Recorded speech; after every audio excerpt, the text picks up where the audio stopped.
Audiolivros Poderosos apresenta Adam Smith, A Riqueza das Nações.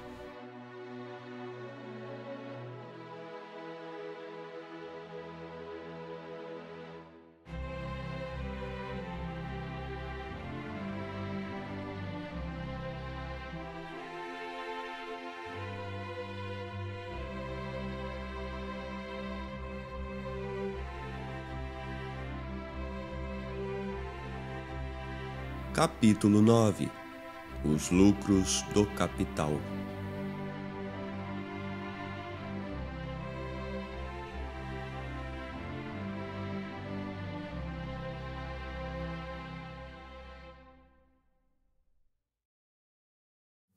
O aumento e a diminuição dos lucros do capital dependem das mesmas causas que o aumento e a diminuição dos salários do trabalho, do estado de progresso ou do declínio da riqueza da sociedade.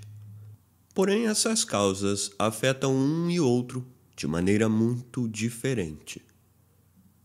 O aumento do capital, o qual faz subir os salários, tende a baixar o lucro. Quando o capital de muitos comerciantes ricos é aplicado no mesmo negócio, naturalmente sua concorrência mútua tende a reduzir seus lucros. E quando há semelhante aumento de capital em todos os diversos ramos de negócio de uma mesma sociedade, a mesma concorrência produz necessariamente o mesmo efeito em todos eles. Já foi observado que não é fácil dizer com certeza quais são os salários médios do trabalho, mesmo em lugar determinado e em um momento específico. Mesmo nesse caso, raramente podemos determinar outra coisa senão os salários mais comuns. Ora, mesmo isso, raramente pode ser feito com referência aos lucros do capital. O lucro flutua tanto que a própria pessoa que desenvolve determinado negócio nem sempre tem condições de dizer-nos qual é a média de seu lucro anual.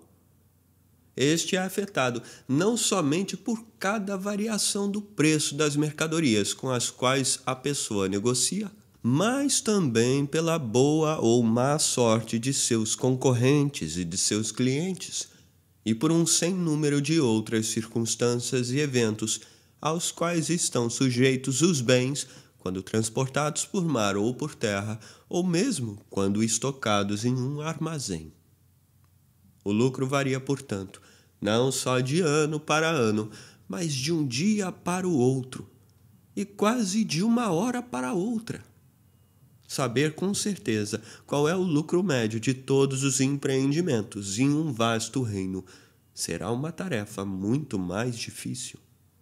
E julgar com algum grau de precisão qual pode ter sido o lucro no passado recente ou em períodos remotos, eis uma tarefa totalmente impossível. Entretanto, ainda que seja impossível determinar com algum grau de precisão qual é ou qual foi a média dos lucros do capital no presente ou em tempos antigos, a consideração dos juros do dinheiro é capaz de dar-nos uma ideia sobre os lucros. Pode-se adotar como máxima que onde se pode ganhar muito com o uso do dinheiro, muito se pagará por esse uso. E onde pouco se pode ganhar com o uso dele, menos ainda é o que se pagará comumente por esse uso. Conforme, portanto, a taxa habitual de mercado dos juros variar em um país, podemos ter certeza de que os lucros do capital variarão com ela. Baixam quando ela é baixa e sobem quando ela sobe. Portanto, a evolução dos juros do dinheiro pode levar-nos a formar alguma ideia sobre a evolução do lucro do capital. O Decreto 37 de Henrique VIII declarou ilegais quaisquer juros acima de 10%. Ao que parece, antes dele, por vezes, se cobrava uma taxa superior a essa. No reinado de Eduardo VI, o zelo religioso chegou a proibir qualquer tipo de juro. Afirma-se, porém, que essa proibição, como todas as outras desse tipo, não produziu efeito algum e provavelmente aumentou o mal da usura ao invés de reduzi-lo. O Estatuto de Henrique VIII foi renovado pelo Decreto 13 de Isabel, no capítulo 8, sendo que 10% continuou sendo a taxa legal de juros até o Decreto 21 de Jaime I, quando se operou uma redução para 8%. Logo após a restauração, houve uma redução para 6%, e o Decreto 12 da Rainha Ana a reduziu para 5%. Todas essas regulamentações estatutárias parecem ter sido feitas com grande propriedade. Parecem ter seguido e não antecipado a taxa de juros de mercado, ou seja, a taxa a qual pessoas de bom crédito costumavam tomar empréstimos. Desde o tempo da Rainha Ana, 5% parece ter sido uma taxa mais acima do que abaixo da taxa de mercado. Antes da última guerra, o governo tomava empréstimos a 3% e pessoas de bom crédito na capital e em muitas outras partes do reino pagavam 3,5%, 4% e 4,5%.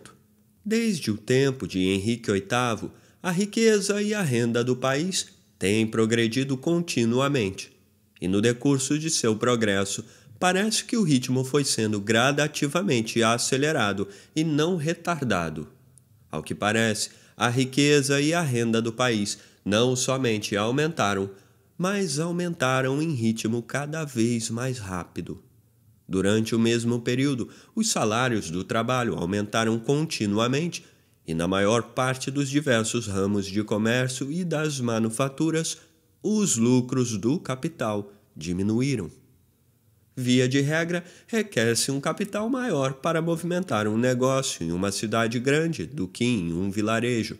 Os grandes capitais empregados em cada ramo de negócio e o número de concorrentes ricos geralmente reduzem a taxa de lucro nas cidades grandes, abaixo da taxa que se pode conseguir no campo. Ao contrário, os salários do trabalho costumam ser mais altos em uma cidade grande do que em uma aldeia. Em uma cidade próspera, as pessoas que dispõem de grandes capitais a investir muitas vezes não conseguem ter a quantidade de trabalhadores de que necessitam e, por isso, concorrem entre si para conseguir a quantidade possível, o que aumenta os salários e diminui os lucros do capital.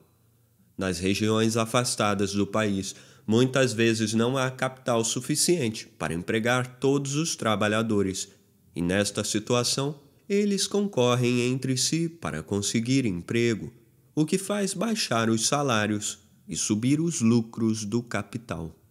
Na Escócia, embora a taxa de juros seja a mesma que na Inglaterra, a taxa do mercado é geralmente mais alta.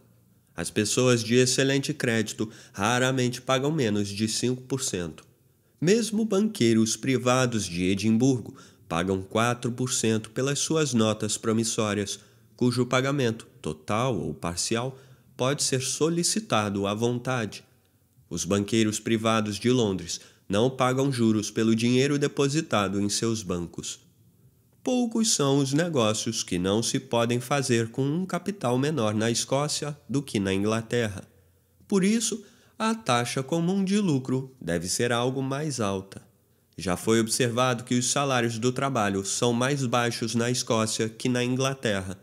O próprio país não somente é muito mais pobre, senão que também o ritmo do progresso, pois é evidente que existe, parece ser muito mais lento e retardado. Na França, a taxa legal de juros no decorrer deste século nem sempre se tem regulado pela taxa de mercado. Em 1720, os juros foram reduzidos do 20º para o 15º penny, ou de 5% para 2%. Em 1724, a taxa foi elevada para o 13º penny, ou seja, 3,1%. Em 1725, foi novamente aumentada para o 20º penny, ou 5%. Em 1766, durante a administração de Laverdy, os juros foram reduzidos para o 25º penny, isto é, 4%. Depois disso, o padre Terray elevou-os depois à velha taxa de 5%. O suposto objetivo de tantas reduções violentas dos juros era preparar o caminho para reduzir o nível das dívidas públicas, objetivo que algumas vezes foi conseguido. Talvez a França hoje não seja tão rica como a Inglaterra, embora a taxa legal de juros no país muitas vezes tenha sido mais baixa que na Inglaterra. A taxa de mercado geralmente tem sido mais alta, pelo fato de que lá, como em outros países, se dispõe de métodos muito seguros e fáceis de evasão à lei. Foi-me assegurado por comerciantes britânicos que negociaram nos dois países que os lucros são maiores na França do que na Inglaterra. Por isso, não há dúvida de que muitos súditos britânicos preferem antes empregar seu capital em um país em que o comércio está desacreditado do que em um país onde ele é altamente respeitado. Os salários do trabalho são mais baixos na França do que na Inglaterra. Quando passamos da Escócia para a Inglaterra, a diferença que podemos notar entre o modo de vestir e a aparência do povo em geral entre um país e outro constitui um indicador suficiente para aferir a diferença de condições entre os dois países. O contraste é ainda maior se regressarmos da França. A França, embora sem dúvida seja um país mais rico do que a Escócia, parece não estar progredindo tão rapidamente quanto esta última. No país, existe a ideia generalizada, mesmo entre o povo, de que a nação está regredindo. Opinião que, em meu entender, carece de fundamento no tocante à França, e muito mais no caso da Escócia. Com efeito, para convencer-se do contrário, basta olhar a Escócia hoje, depois de tê-la visto há 20 ou 30 anos. Por outro lado, a província da Holanda, em comparação com a extensão de seu território e o seu contingente populacional, é um país mais rico que a Inglaterra. Lá o governo toma empréstimos a 2% e particulares de bom crédito pagam 3%. Afirma-se que os salários do trabalho são mais altos na Holanda do que na Inglaterra. E como se sabe muito bem, os holandeses negociam com taxas de lucro mais baixas do que qualquer outro povo da Europa. Alguns pretendem que o comércio na Holanda esteja em decadência. Isto pode talvez ser verdade em relação a alguns setores. Todavia, esses sintomas parecem constituir indicação suficiente de que não existe uma queda generalizada.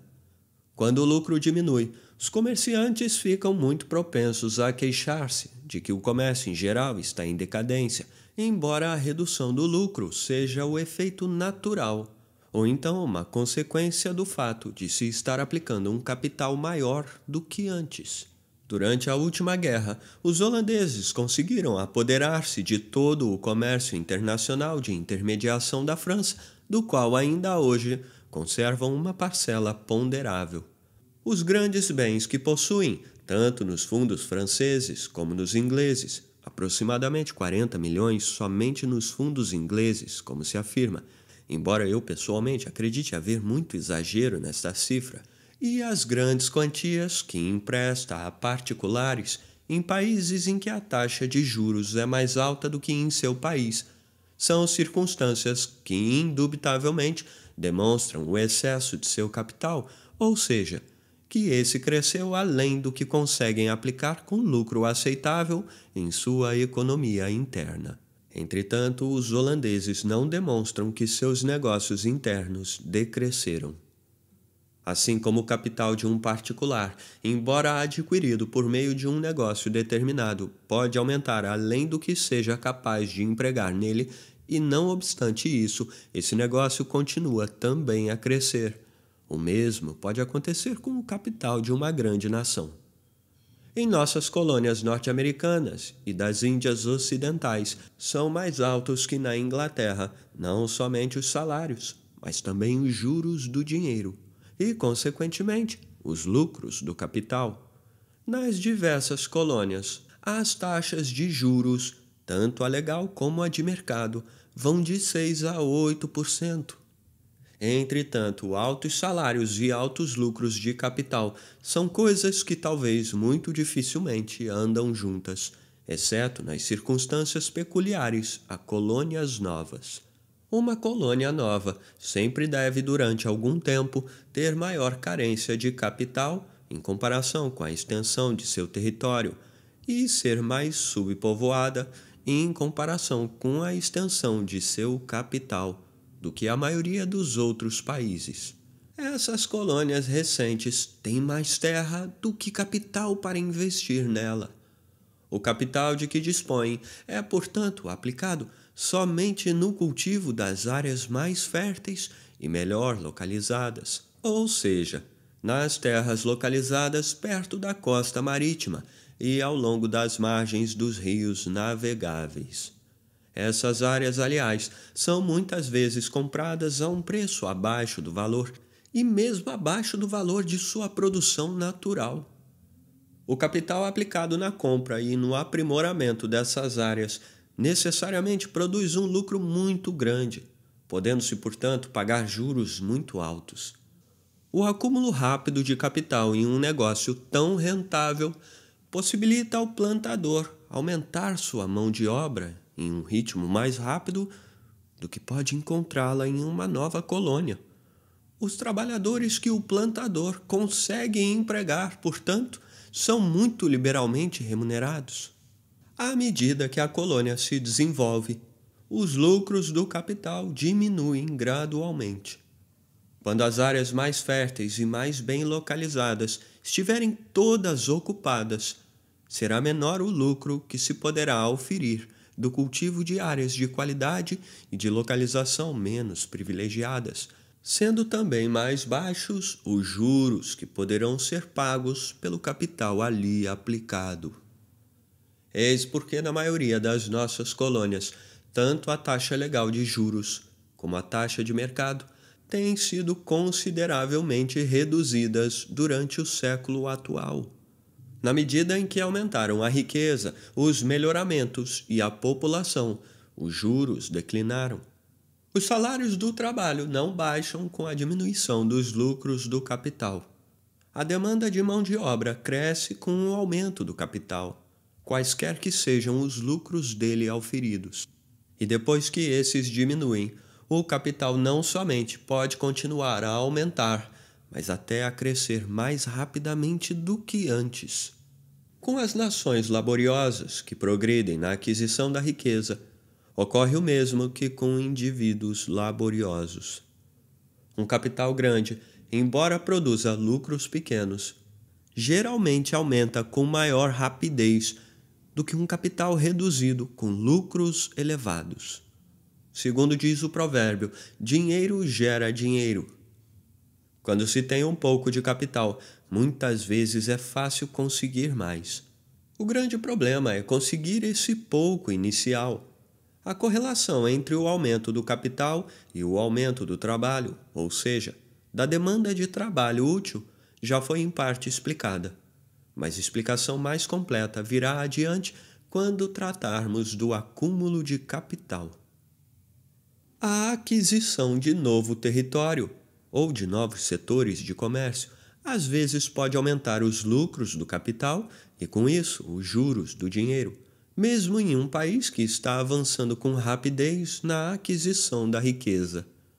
Pelo fato de o capital do país não ser suficiente para todos os negócios que as riquezas conquistadas propiciam às diversas pessoas entre as quais está dividido o capital, este passa a ser aplicado somente naqueles setores específicos que asseguram um máximo de lucro. Uma parte do capital, que anteriormente havia sido aplicado a outros tipos de comércio, necessariamente passa a ser retirado dali e canalizado para algum negócio novo e mais rendoso. Em consequência, em todos esses negócios antigos, a concorrência passa a ser menor do que antes. o mercado passa a ser suprido com menor abundância de muitos tipos de bens. O preço desses bens necessariamente aumenta, mais ou menos, dando um grande lucro para aqueles que os comercializam, podendo eles, portanto, permitir-se pagar juros mais altos. Durante algum tempo após o término da última guerra, era comum não somente particulares com melhor crédito, mas também algumas das melhores companhias de Londres contraírem empréstimos a 5%, quando antes disso não costumavam pagar mais do que 4 ou 4,5%. A grande conquista, tanto de território como de comércio, por nossas aquisições na América do Norte e nas Índias Ocidentais, explicarão suficientemente este fato, sem se ter que supor uma diminuição no capital da sociedade. Uma tão grande conquista de novos negócios a ser levados a cabo pelo antigo capital devem necessariamente ter diminuído a quantidade empregada em grande número de setores particulares, nos quais, sendo menor a concorrência, o lucro deve ter se tornado maior. Mais adiante terei oportunidade de mencionar as razões que me levam a crer que o estoque de capital da Grã-Bretanha não diminuiu, nem mesmo em consequência da enorme despesa ocasionada pela última guerra. Entretanto, a diminuição do estoque do capital de uma sociedade ou dos fundos destinados à manutenção da mão de obra, assim como baixa os salários, aumenta os lucros do capital e, consequentemente, também os juros do dinheiro. Pelo fato de baixarem os salários, os donos do capital remanescente na sociedade têm condições para colocar suas mercadorias no mercado com despesas menores do que antes, podendo vendê-las mais caro, já que é menor do que antes o capital empregado para colocá-las no mercado. Portanto, suas mercadorias custam menos para eles, porém eles as vendem mais caro. Pelo fato, portanto, de estarem lucrando tanto na compra como na venda delas, podem permitir-se pagar juros mais altos. As grandes fortunas adquiridas tão de repente e com tanta facilidade em Bengala e nos outros estabelecimentos britânicos nas Índias Orientais comprovam-nos que, assim como os salários são muito baixos, os lucros do capital são muito altos nesses países arruinados. Com os juros do dinheiro ocorre a mesma correlação. Em Bengala, empresta-se dinheiro aos agricultores a 40%, 50% e até 60%, e a próxima colheita é hipotecada para o pagamento. Assim como os lucros permitidos por essas taxas de juros necessariamente comem quase toda a renda devida ao dono da terra, da mesma forma, essa usura de tal monta devora por seu turno a maior parte daqueles lucros. Antes da queda da República dos Romanos, parece ter sido generalizada uma usura do mesmo tipo nas províncias sob a administração desastrosa de seus procônsules. Segundo nos informam as cartas de Cícero, o virtuoso Brutus emprestava dinheiro em Chipre a 48%. Em um país que tivesse adquirido toda a riqueza compatível com a natureza de seu solo e clima e com a sua localização em relação a outros países, e que, portanto, não tivesse mais possibilidade de progredir, mas ao mesmo tempo não estivesse regredindo, aconteceria o seguinte: tanto os salários do trabalho como os lucros do capital seriam provavelmente muito baixos. Em um país totalmente povoado, tanto em relação ao território necessário para manter essa população, quanto em relação ao capital necessário para dar-lhe emprego. A concorrência para conseguir emprego necessariamente seria tão grande que reduziria os salários ao estritamente necessário para conservar o número de trabalhadores, sendo que esse número jamais poderia ser aumentado, pois o país já estaria, no caso, totalmente povoado. Em um país saturado de capital em relação a todos os negócios a transacionar, esse montante tão alto de capital seria aplicado em todo e qualquer setor específico que a extensão do comércio comportasse. Em consequência, a concorrência seria em toda parte a máxima imaginável e o lucro comum do capital seria igualmente o mais baixo possível. Talvez, porém, nenhum país tenha ainda chegado a esse grau de opulência. A China parece ter permanecido estacionária por muito tempo e provavelmente muito antes havia atingido aquele máximo de riqueza consentâneo com a natureza de suas leis e instituições.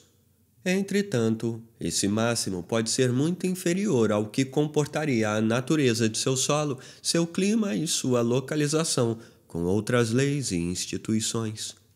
Um país que negligencia ou menospreza o comércio exterior e que só permite a entrada dos navios de outras nações em um ou outro de seus portos, não pode efetuar o mesmo volume de negócios que teria condições de fazer com leis e instituições diferentes.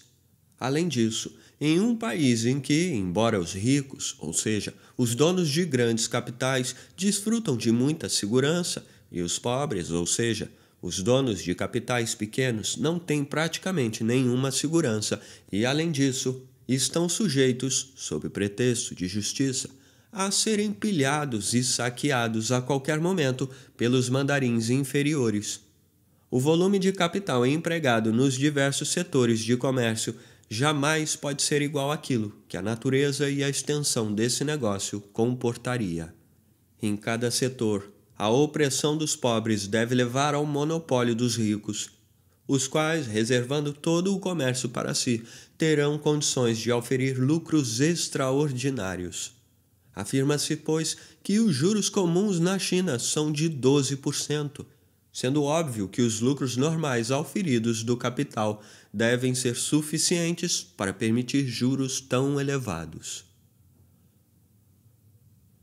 Uma deficiência na lei pode às vezes aumentar consideravelmente a taxa de juros acima daquilo que seria exigido pela condição do país no tocante à riqueza ou pobreza. Quando a lei não obriga o cumprimento dos contratos, ela coloca os tomadores de empréstimos no mesmo pé e situação em que se encontram em países mais bem organizados os que foram à bancarrota ou as pessoas de crédito duvidoso. A incerteza de recuperar o dinheiro emprestado faz com que o emprestador de dinheiro pratique o mesmo grau de usura que geralmente se espera de quem foi à bancarrota. Entre as nações bárbaras que invadiram as províncias ocidentais do Império Romano, o cumprimento dos contratos foi durante muito tempo deixado à boa-fé das partes contratantes. Raramente os tribunais de justiça intervinham neste assunto. É talvez a esta razão que se devem, em parte, as altas taxas de juros apresentadas nessas épocas antigas. Quando a lei proíbe totalmente os juros, não conseguirá impedi-los. Muitas pessoas terão que tomar empréstimos, e ninguém dará empréstimo sem levar em conta o uso de seu dinheiro que seja consentâneo não somente com o que se possa fazer com esse uso, mas também com a dificuldade e o perigo de infringir a lei. Para Montesquieu, as altas taxas de juros vigentes entre as nações maometanas devem atribuir-se não à pobreza desses povos, mas em parte a essa causa e em parte à dificuldade de reaver o dinheiro emprestado. A taxa normal mínima de juros deve sempre ser algo superior ao que é suficiente para compensar as perdas ocasionais às quais está exposta qualquer aplicação de capital. Somente esse excedente pode ser considerado como lucro limpo ou líquido.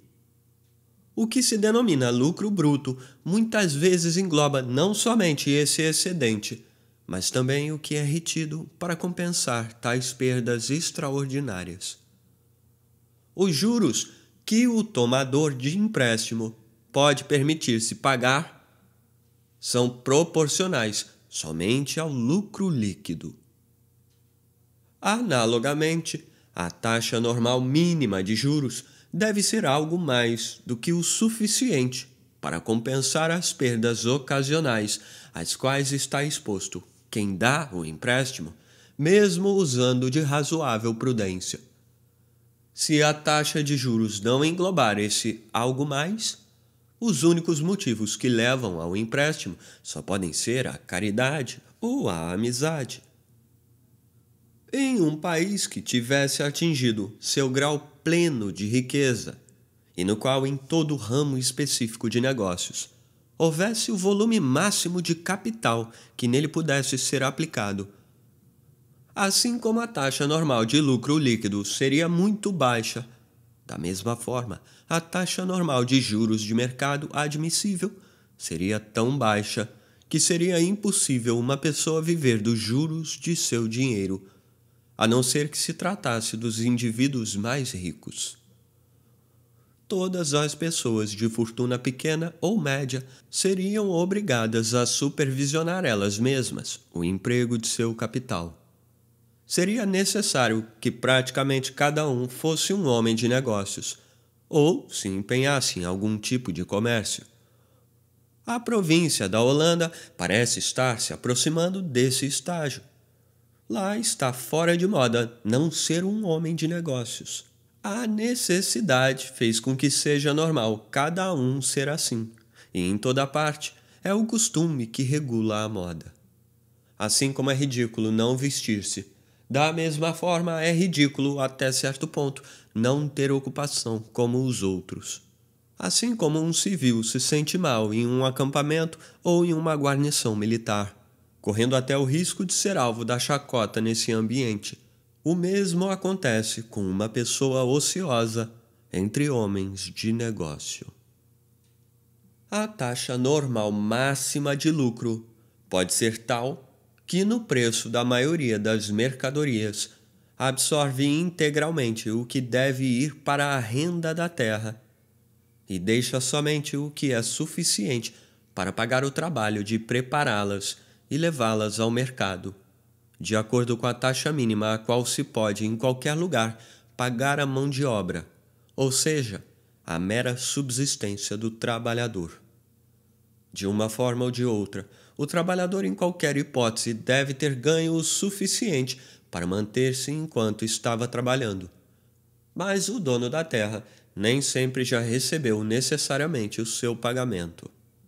Os lucros do comércio, executado pelos empregados da Companhia das Índias Orientais em Bengala, talvez não estejam muito longe dessa taxa. A proporção que a taxa comum de mercado dos juros deve manter com a taxa normal de lucro líquido necessariamente varia conforme o lucro aumentar ou diminuir. Juros duplos na Grã-Bretanha é o que os comerciantes denominam um lucro bom, moderado, razoável. Termos que, entendo eu, significam o mesmo que um lucro comum e normal.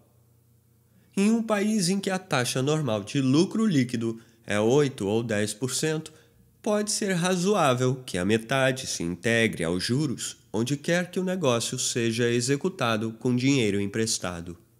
O capital fica sob o risco do tomador do empréstimo, o qual, por assim dizer, assegura-o ao emprestador, e 4 ou 5% podem, na maioria dos casos, ser um lucro suficiente sobre o risco do seguro e uma remuneração suficiente para o trabalho empregar o capital. Todavia, a proporção entre os juros e o lucro líquido não poderia ser a mesma em países em que a taxa normal de lucro fosse muito mais baixa ou muito mais alta. Se fosse muito mais baixa, talvez não se poderia atribuir a metade dela aos juros. E se fosse muito mais alta, poder-se-ia atribuir-lhe mais da metade.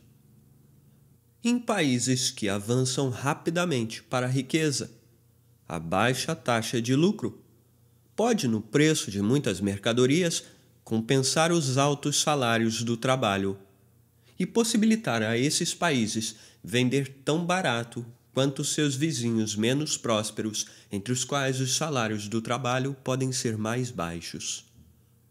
Na realidade, os lucros altos tendem muito mais a aumentar o preço do trabalho do que os altos salários.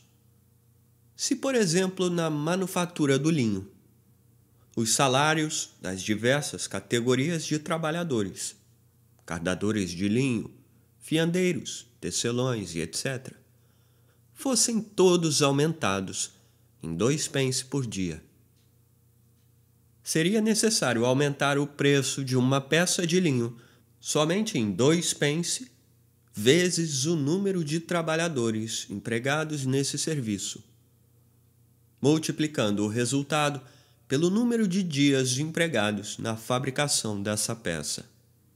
Exemplificando, se 3 funcionários fazem essa peça em 2 dias e eles ganham 2 pence a mais por dia, portanto, cada um deles vai ganhar 2 pence a mais hoje e 2 pence a mais amanhã para a fabricação desse produto. O total, 4 pence nesses 2 dias para cada um desses funcionários.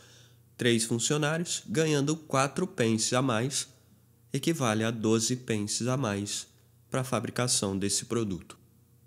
Portanto, aquela parte do preço que é representada pelos salários haveria de subir, através de todos os estágios da fabricação, somente em proporção aritmética a esse aumento salarial. Ao contrário, se aumentarmos de 5% o lucro de todos os empregadores desses trabalhadores, a parte do preço da mercadoria, que é representada pelo lucro, aumentaria através dos diversos estágios da fabricação, em proporção geométrica a essa taxa de lucro.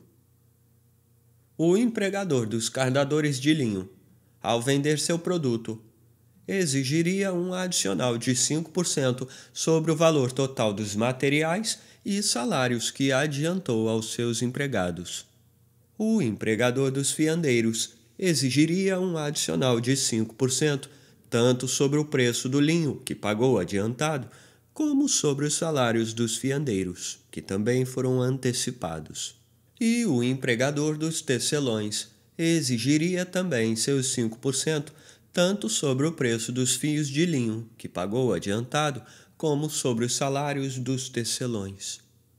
Ao aumentar o preço das mercadorias, o aumento dos salários opera da mesma forma que juros simples o fazem no acúmulo do débito, ao passo que o aumento do lucro opera como juros compostos. Nossos comerciantes e donos de manufaturas reclamam muito dos efeitos perniciosos dos altos salários, aumentando o preço das mercadorias e assim diminuindo a venda de seus produtos, tanto no país como no exterior. Nada dizem sobre os efeitos prejudiciais dos lucros altos. Silenciam sobre os efeitos danosos de seus próprios ganhos. Queixam-se somente dos ganhos dos outros.